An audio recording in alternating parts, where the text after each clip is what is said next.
अब लोग नहीं नादान, अब लोग नहीं नादान, गए सब जान कहे इमरान खान। अब होगी जो निगरान ये नस्ल जवान, बढ़ेगा पाकिस्तान।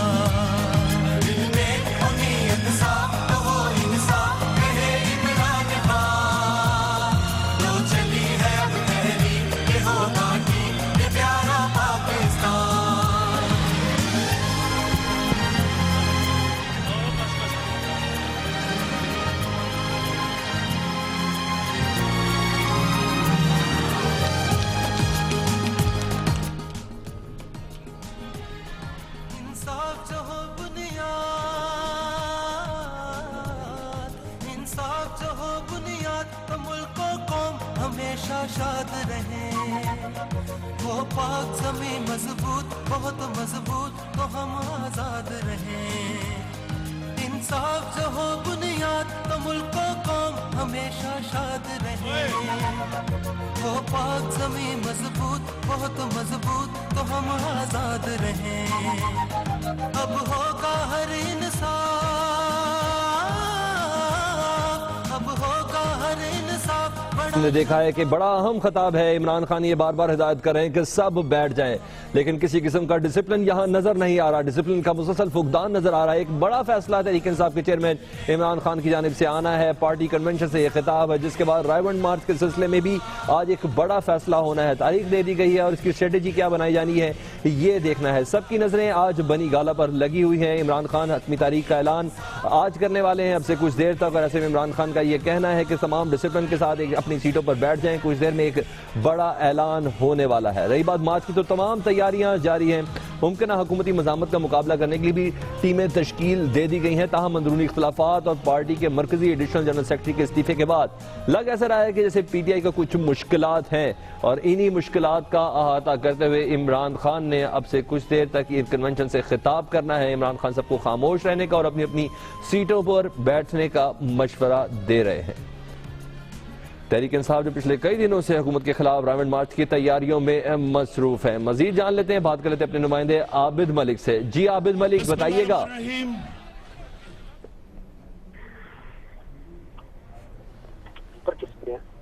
जी आबिद मलिक, जी आबिद मलिक, जी आबिद मलिक, ये कन्वेंशन में पार्टी कन्वेंशन है, इमरान खान खिताब करने लगे हैं, क्या सूरत हाल है इस वक्त, क्या देख रहे हैं, सिचुएशन क्या है इस वक्त?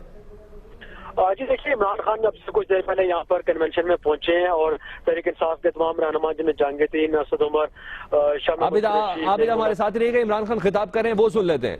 हमने आज सिर्फ अपने ओहदेदारों को बुलाया था, आज जलसा नहीं था, इसलिए बस अब आज मैंने आपको इसलिए बुलाया कि हम तहरीक इंसाफ सारे पाकिस्तान के लिए एक बहुत अहम फैसला करने जा रहे हैं। इसलिए जितनी आप खामोशी से मेरी बात सुनेंगे उतना ही पैगाम आपको भी जाएगा। टीवी पे देख रहे हैं लोग, सारे पाकिस्तान में तहरीक इंसाफ के लोग आज इंतजार कर रहे हैं इस पैगाम का। इसलिए मुझे मुकम्मल तौर पे खामोशी चाहिए ताकि आपको भी पैगाम चला जाए और जो मीडिया पे तहरीक इंसाफ भी और पाकिस्तानी देख रहे हैं सबको पैगाम चला जाए। अब ओए ओए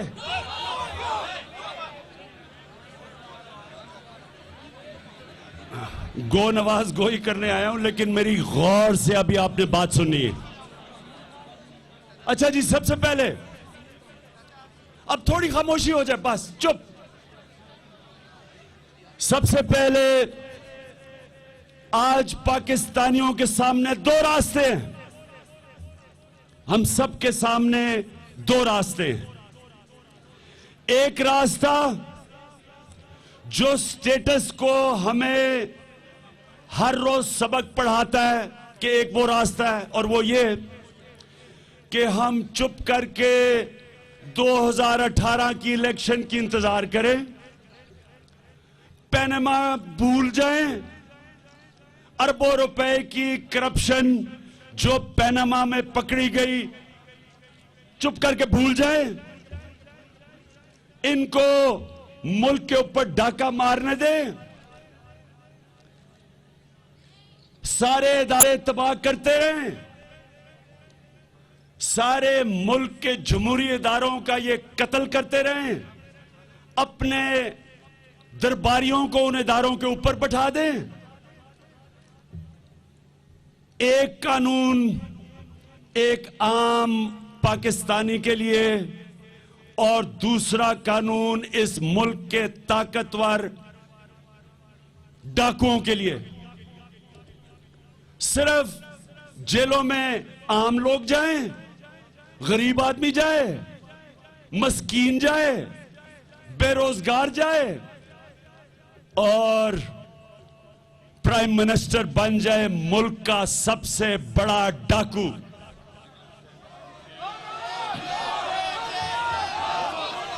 और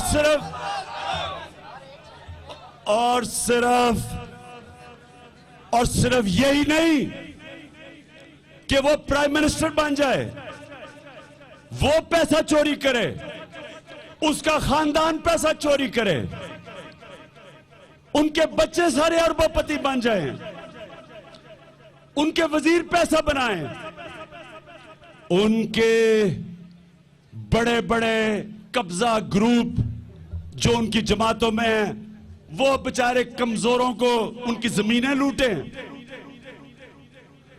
हम आराम से तस्लीम कर लें, 2018 इलेक्शन की इंतजार करें। हम अगर पनामा की बात अदालतों में लेके जाएं तो सुप्रीम कोर्ट के रजिस्ट्रार कहें जी आपकी जो पिटिशन है पनामा के ऊपर वो फ्रिवलस है, यानी कि वो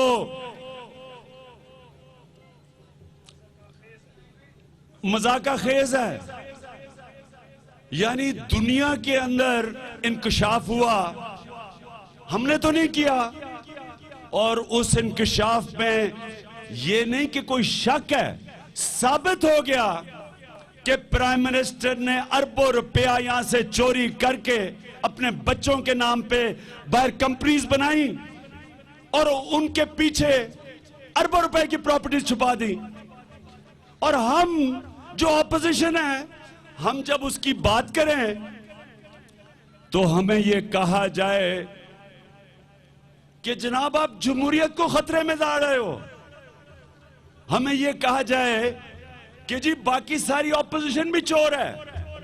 हमें ब्लैकमेल किया जाए कि आपके जनाब फलाने के ऊपर डिफॉल्ट है, करप्शन के केसेस हैं, शौकत खानम में भी चोरी है, वो नमल यूनिवर्सिटी में भी चोरी है, यानी कि ब्लैकमेल करें हमारा मुंह बंद करने के लिए।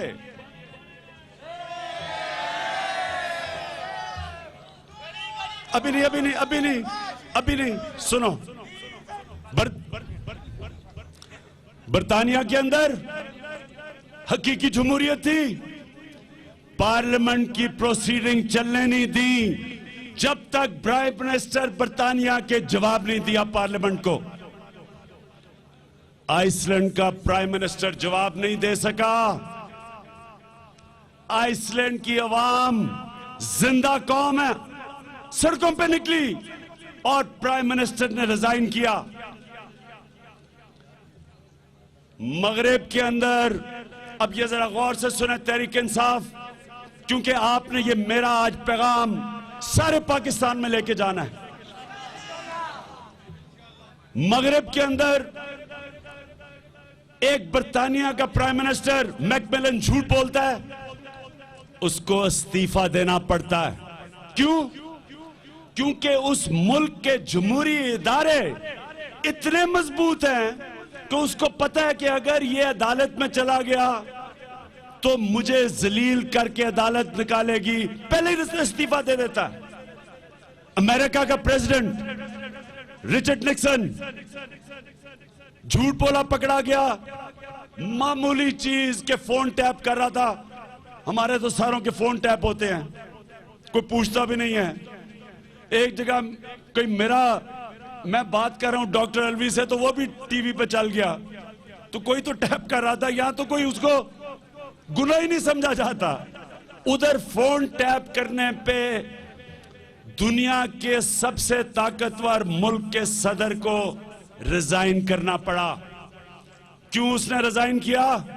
उसको पता था कि अगर ये अदालत में चला जाए तो उसको अदालत सजा भी देगी, इसलिए पहले रिजाइन कर दिया। ब्राजील की प्रेसिडेंट ने क्या कसूर किया जो हर रोज पाकिस्तान में पार्लियामेंट में हर दूसरे दिन कसूर होता है, हमारे से झूठ बोला जाता है। उसकी प्रेसिडेंट ने सिर्फ यह गलती की कि उसने बजट की फिगर गलत बता दी, झूठी बता दी। उसके ऊपर उसको इम्पीच किया गया, निकाला गया। और हमें अब यहां देखें, 5 महीने हो गए, रंगे हाथ प्राइम मिनिस्टर पकड़ा गया। वो बजाय हम कहते हैं मियां साहब जवाब दो, वो फीते काटने शुरू हो जाता है। हम कहते हैं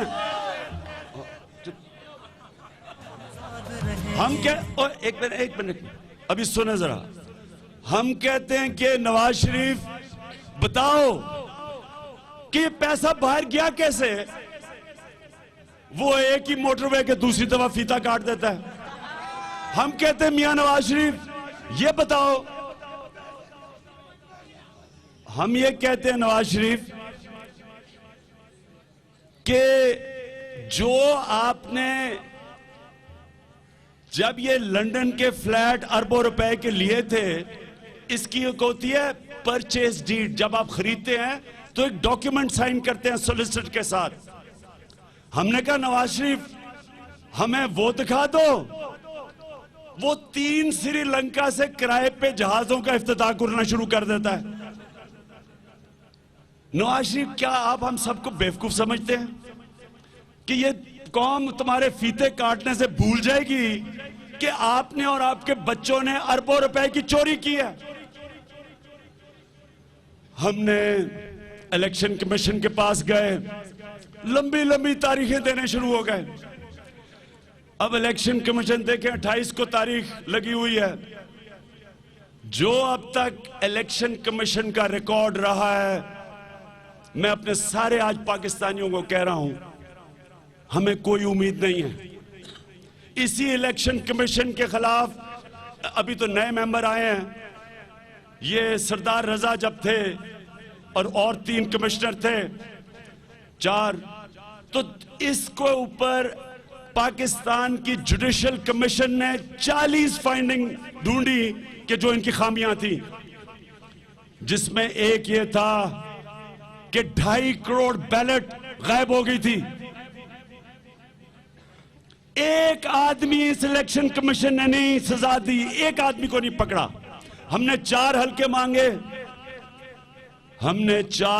मांगे, कि जनाब 413 में से 4 हल्कों को बता दें कि इसमें धांधली हुई है या नहीं हुई।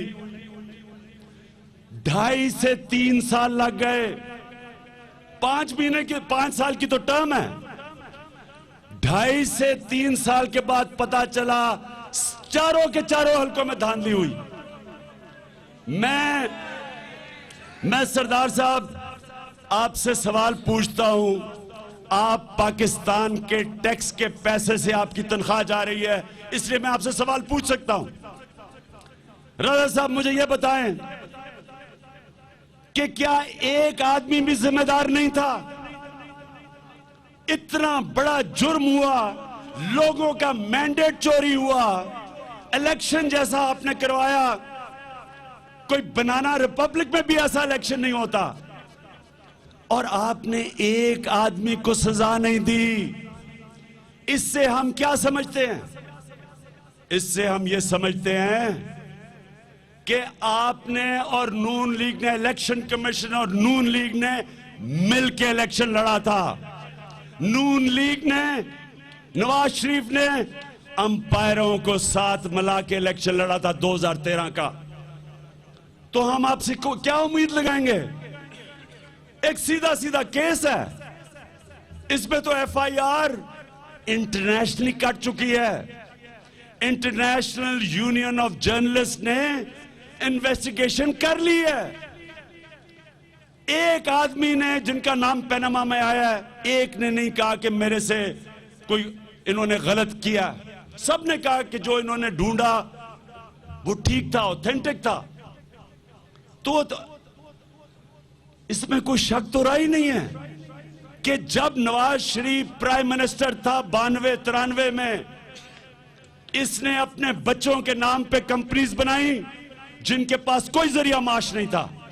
उन कंपनीज को अरबों रुपया यहां से भेजता मुल्क का प्राइम मिनिस्टर, और उसके बाद असेंबली में आके झूठ बोलता है कि नहीं जी हमने 93-94 में नहीं लगी, हमने 2005 में ली हैं।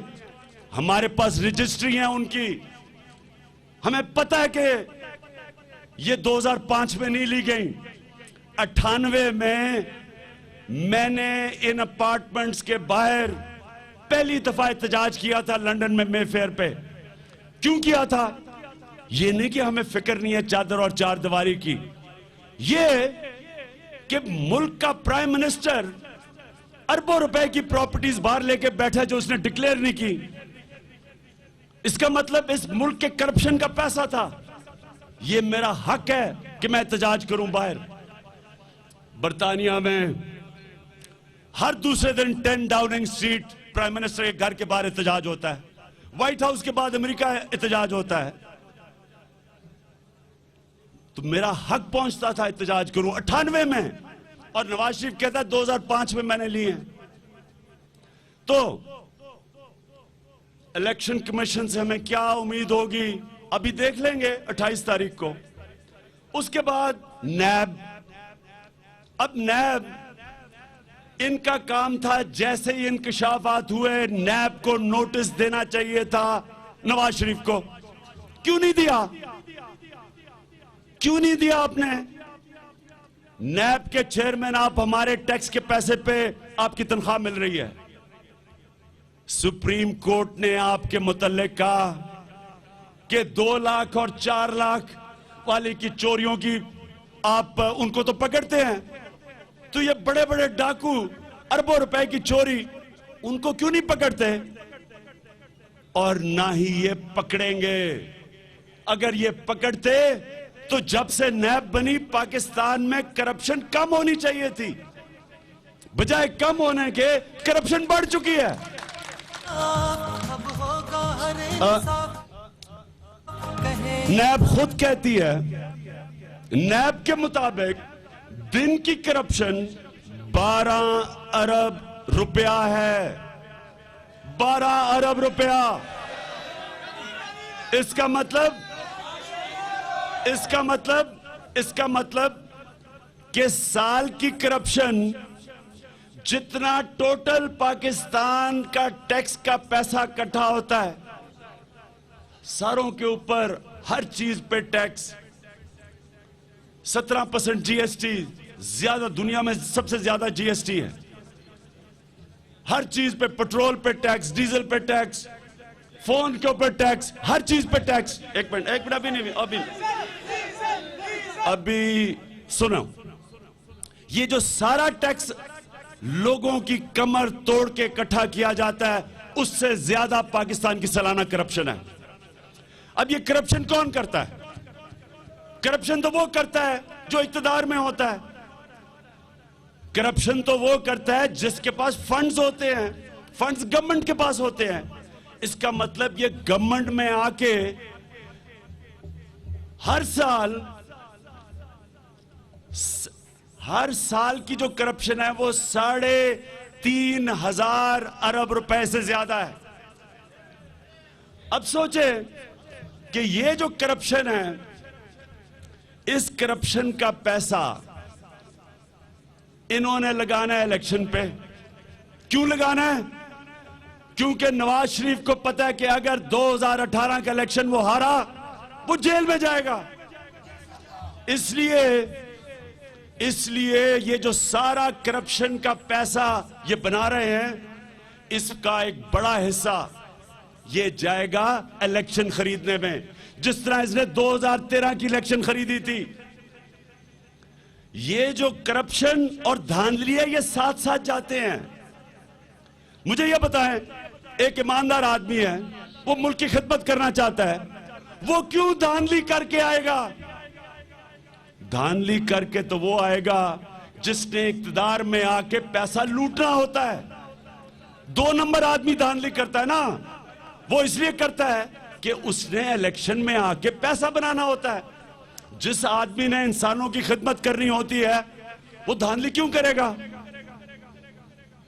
वो चोरी क्यों करेगा? और क्या यह हो सकता है कि एक आदमी जो झूठा 2 नंबर बेईमान आदमी हो, वो धांधली करके आ जाए, इलेक्शन में बेईमानी करके आ जाए और असेंबली में जाके ईमानदार हो जाएगा वो?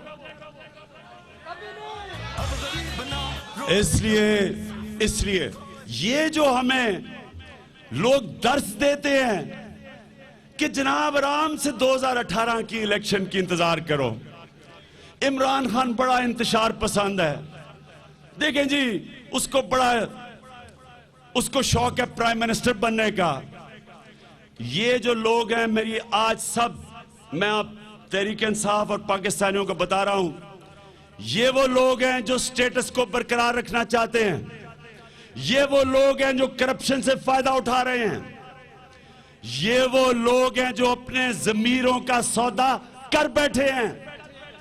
ये वो लोग हैं जो बुज़दिल हैं। ये वो लोग हैं जिनकी वजह से आज हर पाकिस्तानी बच्चा 1,20,000 का मकरूज हुआ है। ये वो लोग हैं जो पाकिस्तान को तबाही की तरफ लेके जा रहे हैं। इनमें सियासतदान हैं, इनमें मीडिया हाउसेज हैं, और आप सब जानते हैं कौन है। इनमें सहाफी हैं, इनके में बिजनेसमैन हैं, इनमें हर वो आदमी है जो इस करप्ट निजाम को बचाना चाहता है, जिसको कहते हैं स्टेटस को बचाना चाहता है कि जी चुप करके बैठ जाओ। 2018 की इलेक्शन के इंतजार। इमरान खान प्राइम मिनिस्टर बनना चाहता। बेशर्मो, मुझे एक चीज बताओ, तो हम आजाद रहें। मैं सवाल तुम्हारे से पूछता हूं, बेजमीरो, मैं सवाल पूछता हूं, सुनो। मुझे यह बताओ कि जब आइसलैंड के लोग सड़कों पे निकले प्राइम मिनिस्टर के घर के बाहर, क्या वो वजीर आजम बनना चाहते थे? वो जिंदा कौम थी, वो राय हक पे खड़े हैं। मौलाना रूमी ने कहा, उनसे किसी ने पूछा, मौलाना साहब कौम कैसे मरती है, एक कौम कैसे मरती है?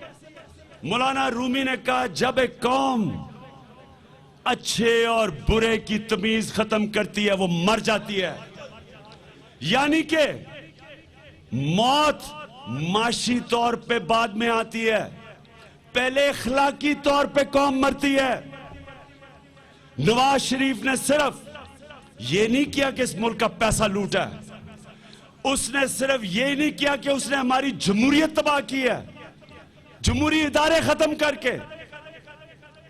उसने सिर्फ यही नहीं किया कि वो यहां मुल्क के करप्ट माफिया की पुष्ट पे बैठा है, उनकी हिफाजत करता है। उसने सबसे बड़ा जुल्म किया कि उसने पाकिस्तानी कौम की इखलाकियात तबाह की है, हमें मॉरली कमजोर कर दिया है। हमें ये कौम को ये कह दिया है कि जनाब वो बर्तानिया में और आइसलैंड में वो तो और लोग हैं और हम तो कोई पता नहीं किस किस्म के बदकिरदार लोग हैं कि यहां जो मर्जी लूटे मारे, हम चुप करके एक्सेप्ट कर लें। वो तो कोई हमारे से बड़े लोग हैं जो हक और सच पे खड़े होते हैं। तो मैं आज आप सबको, मैंने बुलाया आपको इसलिए था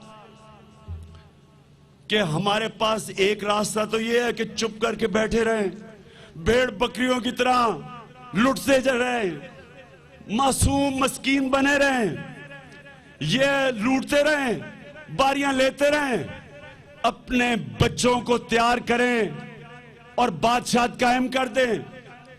बेटी डिप्टी प्राइम मिनिस्टर, उधर दूसरे छोटे भाई का बेटा डिप्टी चीफ मिनिस्टर, बारियां के लिए वो तैयार बैठे हैं। मुझे तो नून लीग पे तरस आता है वैसे कि ये बेचारे कैसे चुप करके बैठे रहते हो। कभी एक शरीफ आता है, फिर दूसरे शरीफों की बारी आ जाती है। इनको कोई एहसास नहीं होता कि ये बेचारे 30-30 साल से एड़ियां रगड़ रहे हैं, लेकिन ऊपर शरीफ नहीं आना है।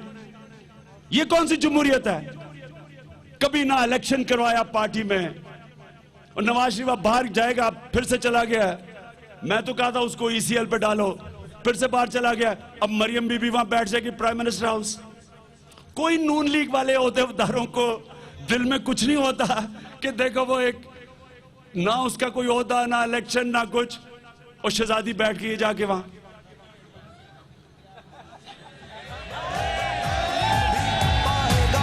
अच्छा, अगर चले अगर तो कोई बड़ा अच्छा किरदार होता तो हम कहते टीवी पे मरियम बीबी पकड़ी गई झूठ बोलते हुए, कहते जी हमारी कोई बाहर प्रॉपर्टी नहीं है। उसे नहीं पता था कि पनामा में इंकशाफ हो जाएगा और पता चलेगा कि अरबों रुपए की प्रॉपर्टी की मालिक है वो। उधर हमजा, कितनी शर्म की बात कि हमजा ने एक कातिल की पुश्त पे खड़ा है। पहले उसने 2 तहरीके इंसाफ के लोगों को पिछले साल कत्ल किया। अब जो मुदई था उसको हमजा बुला रहा है कि कातिल से समझौता करो। जब उसने नहीं किया, उसको कत्ल किया। ये है जनाब वो उधर का चीफ मिनिस्टर बैठा हुआ फ्यूचर। इसलिए हमारे पास 2 रास्ते थे। पहला रास्ता तबाही का रास्ता है, दूसरा रास्ता है इस पाकिस्तान को नया पाकिस्तान बनाने का रास्ता। हम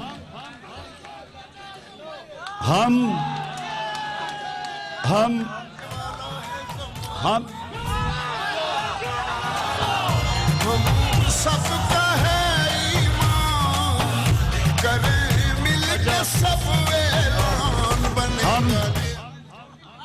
अब हमारा बस हमारा अब प्रोग्राम सुन लो। 30 तारीख को मैं सारे पाकिस्तान से जो भी तहरीक इंसाफ में है, जिस मुल्क के हिस्से में है, गिलगित बल्तिस्तान से लेके फाटा से लेके पख्तूनख्वा से लेके बलूचिस्तान से लेके आजाद कश्मीर से लेके सिंध से लेके, मैं सारों को दावत दे रहा हूं कि 30 तारीख को आपने रायबंद पहुंचना है।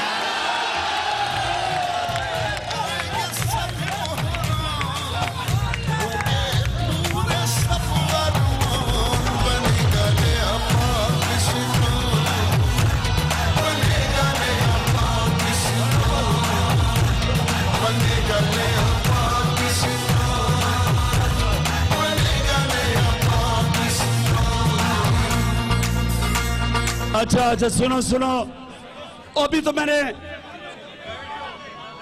मैंने बात शुरू की है रायबंद की। सुने जरा, सुने।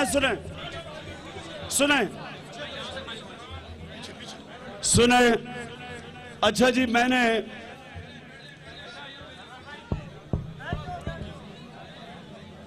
रायबंद, फिर से सुन लो,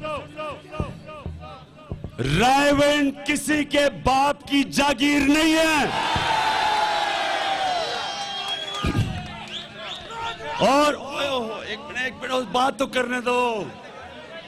सुनो तो बात, सुने जरा, रायविंड पाकिस्तान का हिस्सा है और रायविंड मार्च सारे पाकिस्तान से शुरू होगी। 24 तारीख से तैयारियां शुरू। रास्ते में जब काफले निकलेंगे, सारी जगह तहरीक इंसाफ के लोग उनको रास्ते में इस्तकबाल करोगे, आपने उनको ठहराएंगे। सबने चंदा इकट्ठा करना है, हमने सबने, मैं भी इकट्ठा करूंगा, सारे करेंगे, क्योंकि ये याद रखें, ये साफ के लिए आप नहीं कर रहे, ये पाकिस्तान के मुस्तकबिल की जंग है। बस मैं कल रात टीवी देख रहा था, मैंने देखा, अजीब चीज देखी टीवी पे। मैंने देखा कि ये मस्टंडे कोई डंड निकाल रहे, किसी ने डंडे पकड़े हुए हैं। एक मिनट सुनो तो सुनो,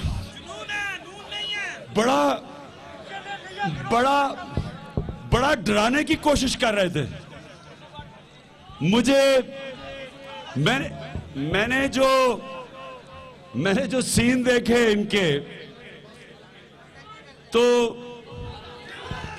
यार एक चुप,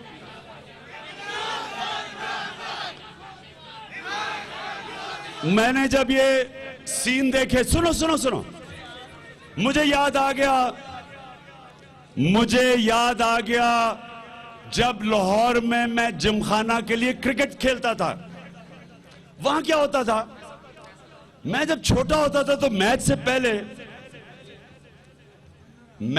पहले ये खास लाहौर के रंगबाज हुआ करते थे।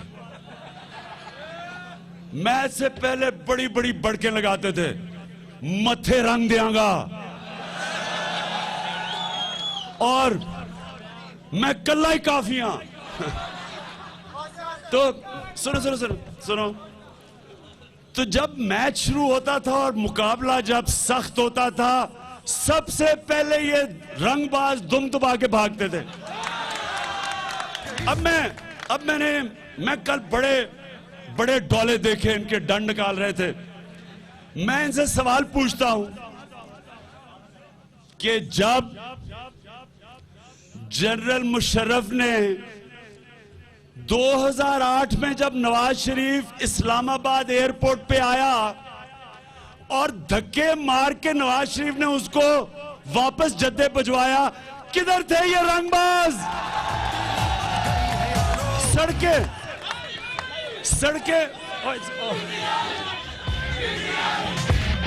तब्दीली नहीं रही। क्या कर रहे हो? तब्दीली आ गई।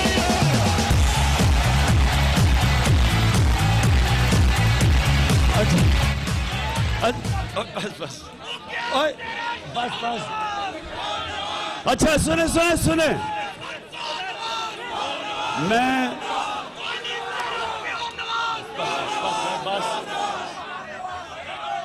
अच्छा मैं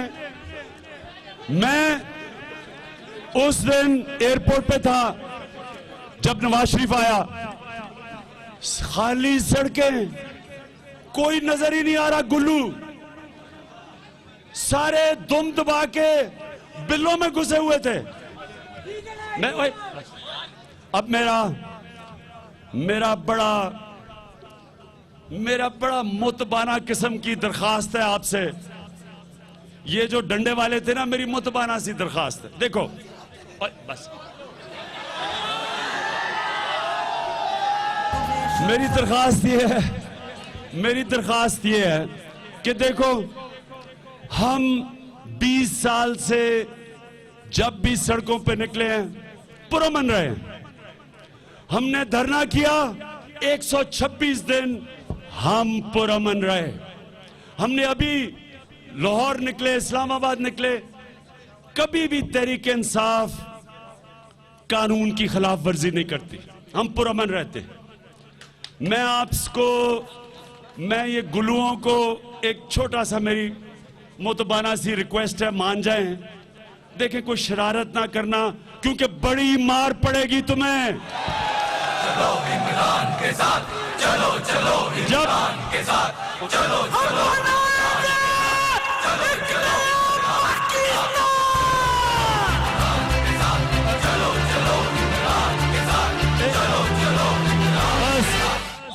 देखें देखें देखें, वो तो मुझे लग रहा था कि कीमे के नान उनको खिलाए हुए थे, तभी वो डंड निकाल रहे थे। यहां जो तहरीक इंसाफ का जुनून है, इसके सामने ना खड़े होना मैं आपसे दरखास्त कर रहा हूं, आपके लिए दरखास्त कर रहा हूं, ना खड़े होना। अच्छा जी, अब बस बस बस बस।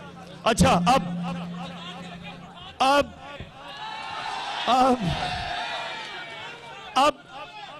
अब मेरी आखिर में मेरी बड़ी इंपॉर्टेंट आपसे बात करनी है, जरा सुने, आप सुने, मैं आपको अब बताने लगा हूं हमने करना क्या। 24 को हमारे काफिले निकलने शुरू होंगे, तैयारियां शुरू होंगी। 30 को कई 30 से पहले पहुंच जाएंगे रायविंड, उनको हम ठहराने का इंतजाम करेंगे। 30 को इंशाअल्लाह, अल्लाह पे मान है मेरा, ये पाकिस्तान की तारीख का सबसे बड़ा इज्तिमा होगा। हमने, फिर से मैं बता दूं, अपने लिए नहीं करना, अब से लेके 30 तारीख तक जो भी तहरीक इंसाफ में है, मेरी गौर से बात सुन लो। मैंने सिर्फ देखना अब है कि कौन किसका नजरिया कितना है। कहते हैं ना कि मैं बड़ा नजरियाती हूं, मैं आपके नजरिए को टेस्ट करूंगा। नजरिया एक है, ओए चुप कर यार, कौन, चुप कर यार, चेक ये करना है।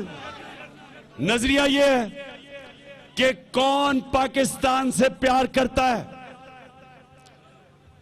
ये अपने लिए जो पॉलिटिक्स कर रहा है वो भी नजर आ जाएगा, और कौन पाकिस्तान से, पाकिस्तान के मुस्तकबिल की जंग लड़ने के लिए तैयार है, वो भी नजर आ जाएगा। एक एक आदमी ने जिम्मेदारी लेनी है, आपने निकल जाना है। आपने सबसे पहले पाकिस्तान के किसानों के पास जाना है। सबसे ज्यादा हमारा किसान पिस चुका है, किसानों को तैयार करना है कि आपने अपने लिए निकलना है, इमरान खान के लिए नहीं, आपने अपने लिए निकलना है। आपने मजदूरों के पास जाना है। मजदूर हमारा तबाह हो गया, महंगाई में तबाह हो गया, बेरोजगारी की इंतहा है आज। आपने उनके पास जाना है, आपने प्रोफेशनल्स के पास जाना है, डॉक्टर्स के पास जाना है, इंजीनियर्स के पास जाना है। नर्सेज को मैं कह रहा हूं, मैं अपनी ख्वातीन को कह रहा हूं, मैं नौजवानों को कह रहा हूं, मैं स्टूडेंट्स को कह रहा हूं, ये है अगर आज आप अपने हकूक के लिए नहीं खड़े होंगे, आप गुलाम बन जाएंगे। मैं पाकिस्तान के वकीलों को बुला रहा हूं, आपने सबने आना है, क्योंकि इसलिए कि देखें आज ये है मुल्क के अंदर एक फैसला कुन वक्त, जिसको कहते हैं डिफाइनिंग मोमेंट। अगर आज आप अपने मुल्क को बचाने के लिए नहीं निकलेंगे, आप हमेशा के लिए ये करप्ट माफिया की गुलामी करेंगे, कोई हुकूक नहीं होंगे, छोटा सा तबका ऊपर आके लूटेगा, कोई पाकिस्तान के इंसाफ के इदारे कुछ नहीं करेंगे, क्योंकि इनके अंदर माफिया के लोग बैठे हुए हैं। सारे हमारे इदारों के अंदर इन्होंने लोग बिठाए हुए हैं अपने। पेमरा जिसका काम है अखबारों को कंट्रोल करना, उधर इनका जाती दरबारी बैठा हुआ है। पीटीवी के ऊपर इनका पुराना घर का नौकर बैठा हुआ है। एफबीआर में एक ऐसा करप्ट आदमी बिठाया हुआ है जो 25 करोड़ रुपया महीना भेजता है दुबई। वो कैसे नवाज शरीफ को पकड़ेगा? क्रिकेट बोर्ड पे भी उसको बिठाया है जिसने इनको इलेक्शन में धांधली करके जिताया था। कोई स्टेट बैंक का नंबर 2 वो आदमी है जो इसहाक डार अपने एफिडेविट में लिखता है, कि नवाज शरीफ के लिए मनी लॉन्ड्रिंग करता था। वो स्टेट बैंक में नंबर 2 है। इन्होंने पाकिस्तान के इदारों को जान के तबाह किया है, क्योंकि अगर इदारे मजबूत हो ये पकड़े जाएंगे। इसलिए जब याद रखें, मुल्क तबाह चोरी से नहीं होता, मुल्क तबाह तब होता है जब इदारे तबाह हो जाते हैं। ये इन्होंने हमारे इदारे तबाह कर दिए हैं चोरी करने के लिए।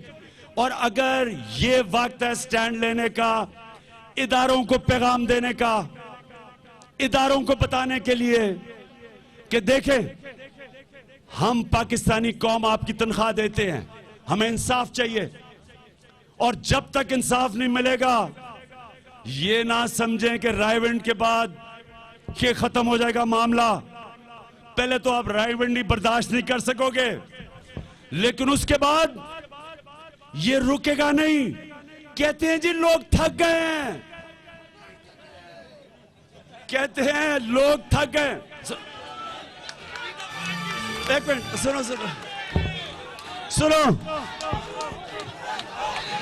के साथ चलो चलो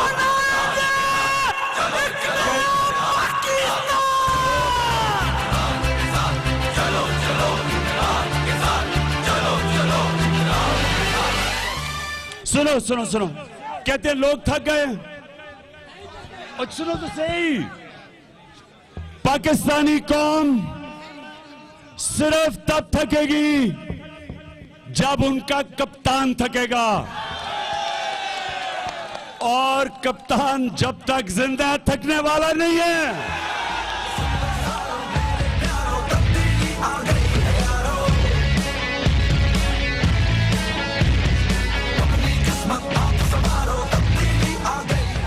और कहते हैं, और ये अब बस यार बस, अच्छा जी अब मेरा आखिरी, और बस बस बस बस, अब मेरा आखिरी मेरा पैगाम है पंजाब पुलिस को। पंजाब पुलिस, तुम्हारे पास अब वक्त आ गया कि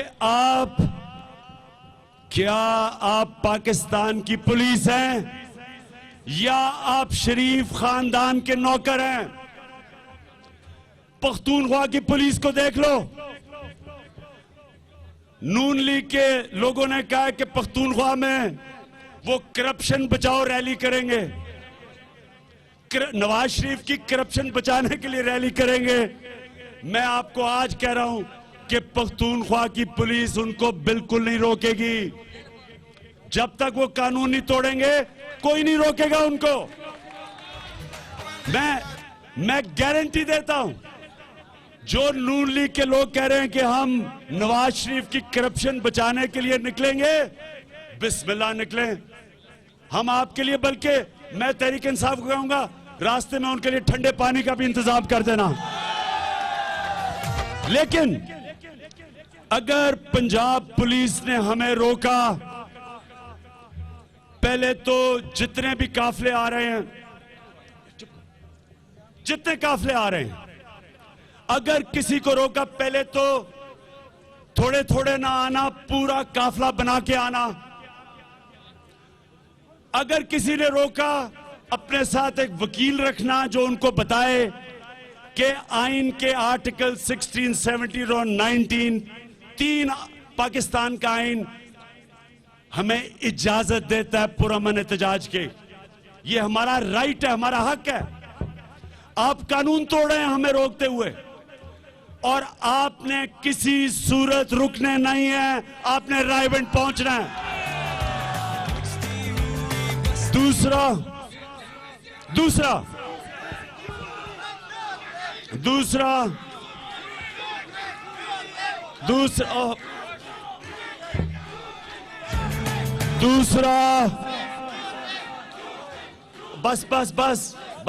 बस दूसरा, अगर किसी हमारे कारकुन को पहले पहले से इन्होंने पुलिस ने उठाना शुरू किया। मैं सारों को आज कह रहा हूं कि हम हर उस पुलिस स्टेशन के बाहर मुजाहरे करेंगे जिधर इन्होंने हमारे कारकुन को पकड़ा,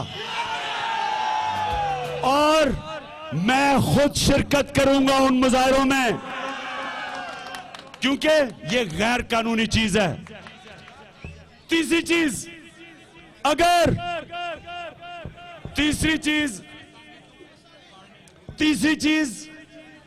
अगर रायवंड में पुलिस ने हमारे से किसी किस्म का तशद्दुद किया, ये वो जमात नहीं है जो 30 अगस्त को की रात को 2014 में आराम से जिसने मार खाई, इन्होंने जुल्म किया, हमारे लोग जेलों में गए, ये वो जमात नहीं है। आपने अगर तशद्दुद किया, आपका मुकाबला करेंगे हमारे नौजवान। जो भी इंतशार होगा आप जिम्मेदार होंगे, आप जिम्मेदार होंगे। और बस करो यूथ रैली, सुनो, जो भी किसी किस्म का हमारे पे, हमारे पुरअमन एहतजाज के ऊपर किसी किस्म का तशद्दुद हुआ, उसके बाद सारे पंजाब में हम मुजाहरे करेंगे, तहरीक इंसाफ सड़कों पे निकलेगी। जो भी उसका रद्द अमल होगा गवर्नमेंट के तशद्दुद का, पंजाब गवर्नमेंट, पंजाब पुलिस और ये दोनों शरीफ भाई उसके जिम्मेदार होंगे।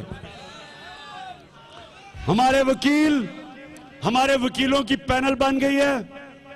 वकील लाहौर हाई कोर्ट में जाएंगे, लाहौर हाई कोर्ट में, और पहले से हाई कोर्ट में जाके कहेंगे कि ये हमारे ऊपर, हमें इजाजत दी जाए, हमें इदारों से इंसाफ नहीं मिल रहा।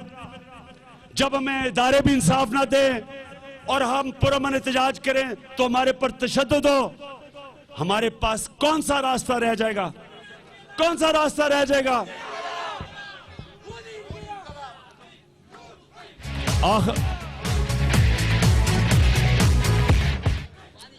अच्छा, आखिरी बात, अब जो भी आप हैं, फिर से मैं आखिर में आप सबको कहता हूं, सारी सीनियर लीडरशिप,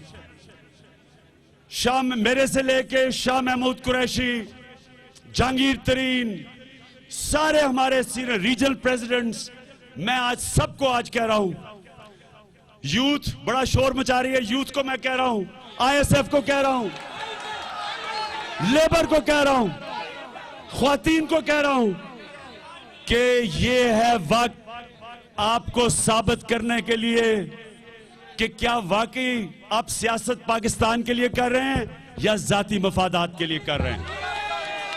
ये जंग ये हमारी नहीं है, हम पाकिस्तान के लिए लड़ रहे हैं। हम उन लोगों को जगा रहे हैं जो सोए हुए हैं, हम उन पाकिस्तानियों को जगा रहे हैं। और ये याद रखें, जो मर्जी हो जाए, ना इमरान खान थकने लगा है, ना हम रुकने लगे हैं। जब तक हम नवाज शरीफ का एहतसाब नहीं करते, हम रुकने नहीं लगे। हम पाकिस्तान की सड़कों पर रहेंगे, हम पब्लिक में जाएंगे, हम किसी सूरत पीछे नहीं आ सकते। बात सुनो, यूथ विंग, ऐसे यूथ विंग बहाल नहीं होगा, बल्कि मैं खत्म कर दूंगा अगर तुमने और शोर किया।